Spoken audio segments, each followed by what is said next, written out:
Ақыл, ғылым, бақыт.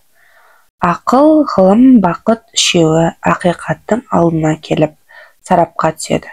Ақиқат әрқайсына жеке-жеке тоқтап, мынадай баға беріпті.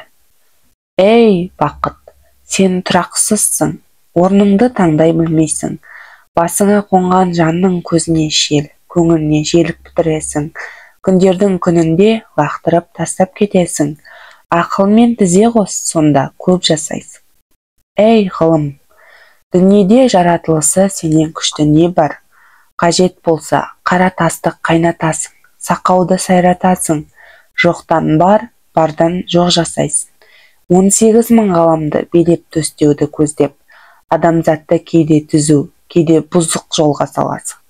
Асылы, абырой алғың келсе, ақылдың етегінен ұста. Ей, ақыл, патшаға да, пендеге де өзіңнен артық дос жоқ. Бір кемшілігің ашу үстіңе кіріп келгенде орныңды беріп шығасың да кетесің. Кейін ашудың бүлдіргенін жамап жасқаймын деп тағы әлекке түсесің.